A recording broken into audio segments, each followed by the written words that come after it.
Never take stuff for granted that people tell you. Instead, experiment it yourself and see that it doesn't work. Hey friends, and welcome back to my channel. If you're new here, my name is Imi Lucas and we talk about all things to do with sustainability, seasonal eating, and much, much more. Today we're going to be talking about how young people are spearheading the climate movement and what we can learn from them. I recently attended an exhibition at the Design Museum, all about the waste crisis that we are currently facing, calling us the waste age. Dating back to the early 1900s, it took us through a journey of seeing how our waste had progressed and evolved from post-war USA and Europe to today's consumption and how much it has changed. Now more than ever, we need to turn the tap off on the waste crisis and really focus and face this issue head on. Many young activists have been pioneering incredible technologies to help remove some of this waste from our waters, which is particularly important as waste seems to make its way into our oceans via shipping container disasters, inadequate waste disposal systems, and just our general level of consumption. One of these incredible activists is 20-year-old Fionn Ferreira, whose passion is to invent devices and processes to help protect our environment. He has even invented a device that uses magnetic ferrofluid to help remove microplastics from our water, which we'll hear more about today. I just want to say a massive thank you to HP for sponsoring today's video, for supporting Fionn's work and my work and making today's conversation possible. HP really want to support those with shared values around sustainability, so it's great to see them supporting other activists in such a long-term manner. If you're interested in taking a look at their sustainability report, which I highly recommend, I will leave it in the description below. Hi Fionn, thank you so much for joining me for this conversation today. Honestly, I was really excited because microplastics is one of the reasons why I actually got into learning more about sustainability. But for those of my followers, for example, who don't know who you are, could you possibly start off by just introducing yourself and how you found yourself where you are, doing what you're doing in this sort of climate space? Yeah, sure. So my name is Fionn Ferreira. I grew up in Ireland. I'm actually currently studying chemistry in the Netherlands. But I guess because I grew up in West Cork in Ireland, so literally the middle of nowhere, where I had to drive in insane amounts to go to school or buy a bottle of milk or things. But what it did show me was I was literally right beside the rocky coastline of Ireland, and because of that could firsthand see pollution washing up on the shore. I guess at first I just saw big plastic washing up, so plastic bottles, different things like that. But then I quickly realized that, well, big plastic aren't actually that harmful when they're big, right? They just wash up on the shore, they don't look that nice. Maybe an animal will get tangled in them. But where the problems really start is when sunlight, UV, causes the plastic to break down, and also the crashing against the rocks causes the plastic just to get into smaller and smaller pieces. I remember reading in a newspaper actually, the statistic that basically every single piece of plastic ever created still exists unless it has been burned, and not that many of them actually get burned. And it's actually just breaking down into smaller and smaller pieces. So for me, I wanted to find out, well, what are these things doing, and if they were in my local environment. It turned out actually testing for microplastics was really unexplored when I was the age of 15, so 2015. And really there were no proper methods for the testing of microplastics. And even the scientific community was some people do this, some people do that, and there was no standardized method. So me being in the middle of nowhere in Ireland, I didn't have a lab, but I thought, well, what if I could just see if I could make a method to test for plastics? That's what I did. So I built this piece, this machine called a spectrometer. Basically it shines light through water. I used a bit of Lego, a bit of old computer bits, some bits of wood, lots of fun stuff. And I essentially wanted to measure microplastics in water. And actually when I first built the device, well actually the first couple of iterations caught fire and exploded and things. But then the one that actually properly worked, I thought, well, it's not working because I'm getting so high readings. But then after a lot of verification, I realized that all the water I was drinking had a lot of plastic in it, and the effects of that plastic were largely unknown. One of the major areas that I've looked into is actually not the plastic themselves, but actually what they bring with them. You see, plastics are non-polar, and that means that a lot of other non-polar things in the water are attracted to them. So for instance, pesticides, for instance, pharmaceutical ingredients that might have entered through wastewaters, but also like plastic softeners like BPA, or for instance, heavy metals like mercury and lead. And those things are being brought into our bodies when we consume plastic. A very, very small microplastic, which is very common in our water, would be about a tenth of the width of a human hair, or about half the size of a red blood cell, which really shows that they're quite easy to be absorbed in your body, and they've actually been found in blood samples and crossing the blood-brain barrier. So it means that it is like a perfect path of entry. Well, I wouldn't really say perfect, but a dangerous path of entry for toxins to actually get into our body. It's like a medium with which they can be brought in. One of the things I really loved as well is that you talked a lot about playfulness and imagination. And that's one of the reasons I was so excited to talk to you, because I really do believe that when you are particularly young, you have this freedom of imagination to just think that anything is possible.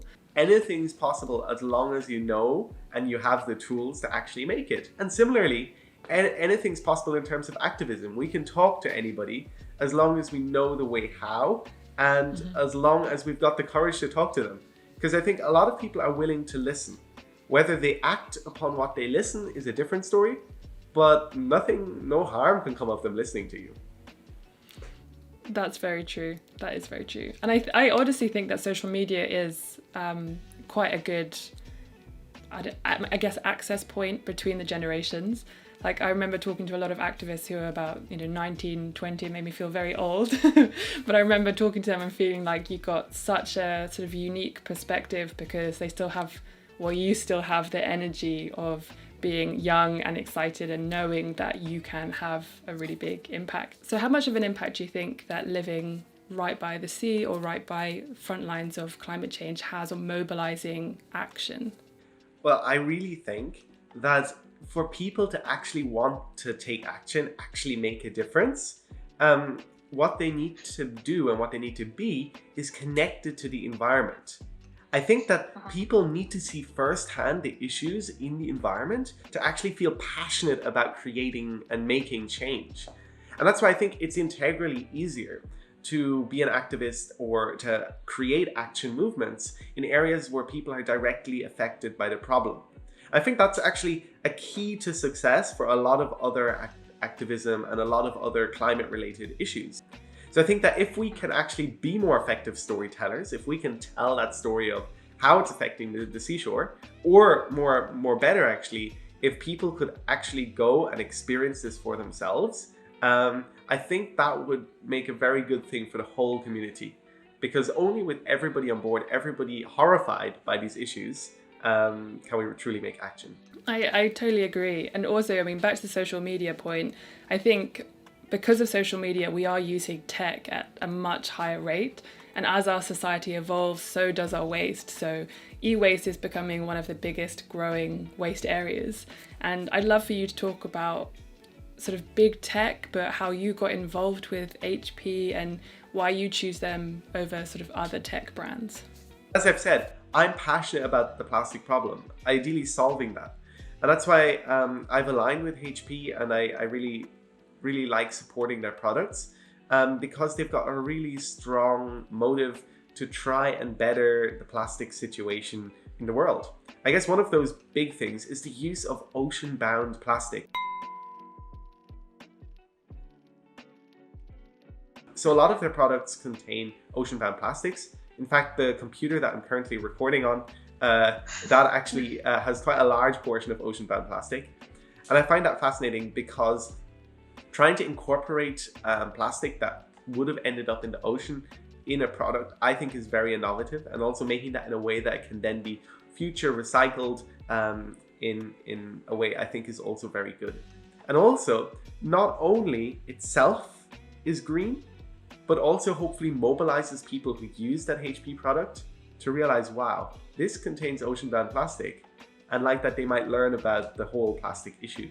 Yeah, I agree. And I think it opens up a really nice conversation around sort of a circular economy and how we really want to be, eradicating the idea of waste. And that actually fascinates me too, a lot actually, because I feel like I feel like we've slowly progressed into this market where you buy something, throw it away, done, get a new thing, right? And I think that we need to stop that. I love the idea of fixing things, modularity, that products and parts of products can be reused. And that's actually something else that I find is quite interesting with HP. For example, HP have expanded its initiative in tackling the problem of ocean-bound plastic in Haiti through a major investment to build a washing line approach. This is a new facility that employs local collectors, people who, just like me, have really been affected by the environmental change of plastic and see it every single day on their coastline. They pick up the plastic from Haiti's coastlines, streets, canals, beaches, anywhere where they see it, and it's brought to the facility. At that facility, the plastic is shredded, washed, cleaned, and sorted in order to become new HB products. This is actually the perfect segue, because I saw on your website that you hold workshops for budding environmental activists to help them sort of find their place in the movement. And I was just wondering how important you think it is to share knowledge and help equip these activists with these tools. I think that when I was young, I did not realize how much I could do myself. And just purely from a physical point of view in science, I felt like science was something that was for those people with 3 PhDs who, have their whole big lab and their $50,000 spectrometer. My spectrometer was €50, so a bit less. And it was way more fun to use and build and almost gives the same results as the $50,000 one. But if I would have known that I had all this tech at my disposal and I could get results and do stuff just as important and with just the same amount of scientific integrity as, I guess, traditional science, then I would have done a lot more. So that's why I'm actually very much engaged with a startup of mine where I'm trying to give the tools necessary to young people to invent. Because I feel like there is a lot of people who want to make a difference. And there's a lot of people who are motivated to take action. But one thing is taking action in terms of activism, trying to tell people about the problem. But something else that's very much required, and I think that youth definitely have, is the power to come up with fresh, creative, off-the-wall ideas, sometimes crazy. I like my crazy ones. And I think that if we give them the tools necessary to turn those ideas into solutions, then we could have a huge bank of new solutions waiting to be explored. Oh, 100%. Do you have any advice then for young activists wanting or watching this and wanting to get more involved in the climate movement, or even just looking for access points to careers in sustainability?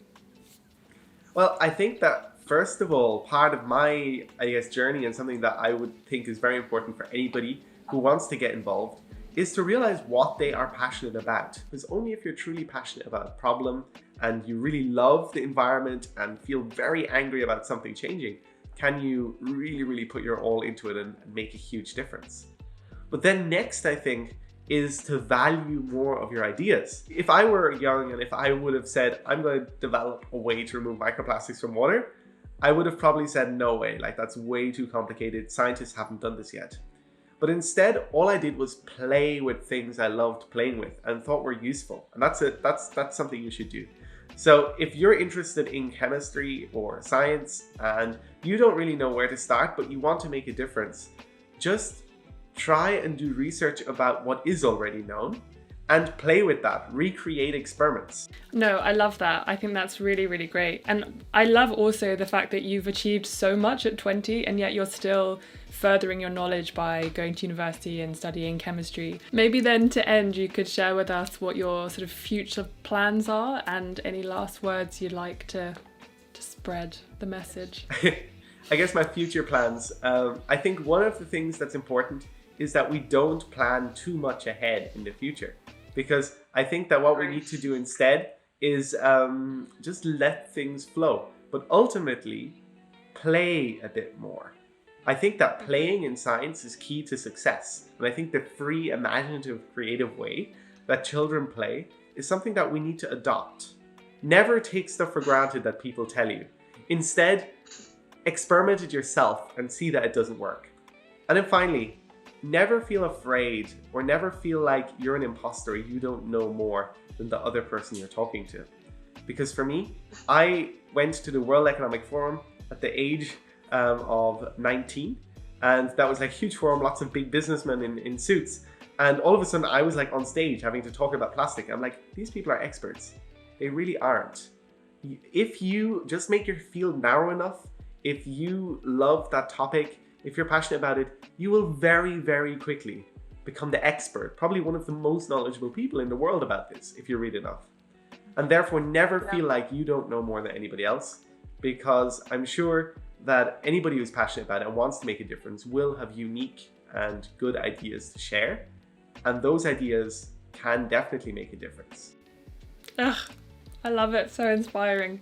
I also really loved on the World Economic Forum panel you did. It was so heartening to hear that the sort of adults were actually sort of listening, or the experts, you know, the status people were actually listening to young people and the ideas that you were having. And that, I think, is what gives me hope, is that, you know, people who think that they know everything actually, all these people in powerful positions, actually think, oh, do you know what, there probably is so many new ideas and all the young people are coming up with these wonderful things, and hopefully give you the platforms that you deserve. I think something that's often, I guess, forgotten about, and this is actually a saying from a fellow activist of mine, that, you know, youth might only be 25% of the global population, but they are 100% of the global future. Ugh, love it. Well, I think that's the perfect thing to end on. But thank you very much for this conversation. It was very inspiring. It was also very illuminating and very, very educational. If people want to go and learn more about you and what you're doing, where can they find you? Well, I guess I'm still a little bit young, so I'm 20 years old. So therefore I love social media, which probably I love too much. So Instagram, I guess, @Fionn.Ferreira. I also have a website, so fionferreira.com. And I'm actually also launching a new platform for young inventors to learn how to invent, get those skill sets. It's called theglick.com. It'll be launched officially very soon. And there people can learn and engage via our community and really just learn how to be cool inventors and realize that they're not alone in this world of crazy inventors, but there's actually a lot of them out there. And we all feel like we're alone until we come together in places like this. Oh, yeah, exactly. I love that. Collective action is definitely how coming together we're all going to turn the tide on climate change, hopefully. But yeah, I just want to say again, thank you so much for this conversation. Everyone go and check out, I'll put all the links in the description below for all of Fionn's social handles and websites, and we'll definitely update it when your platform has launched. That's so exciting. That's so fun. Gosh, you've got so many projects on your plate. Yeah, and being a full-time student. Yeah, and being a full-time student. I think that is also one of the most inspiring things about the youth, is honestly how you're able to juggle so many things and that you're expected to do that as well. So massive kudos to you. Anyway, I'll let you go because you probably have studying to do, various projects to do. So thank you very much for this conversation, and I will keep following your progress, and hopefully we'll get a chance to talk again soon. Yeah, I would really love to talk again. I feel like this has been an insanely short amount of time to talk and share lots of ideas. But yeah, I just really, really love dabbling in the area of lots of different projects and ultimately create change, inspire others to do the same. So thank you very much for having me. Oh, it's been such a pleasure. Thank you so much for watching today's video. I hope you found it insightful and interesting. Please feel free to check out Fionn's work in the description below, and any questions you have, please leave in the comments. Fionn is a really interesting person, and I just had such a great time talking to him. And because he's studying chemistry and has a massive love for food and the chemical, well, I'm not a chemistry person, but the stuff that goes into the chemical reactions within food, we're going to have another conversation about that later on, which I think you'll all find really, really interesting. Anyway, if you like this video, please give it a thumbs up and consider subscribing, and I will see you in the next one. Bye.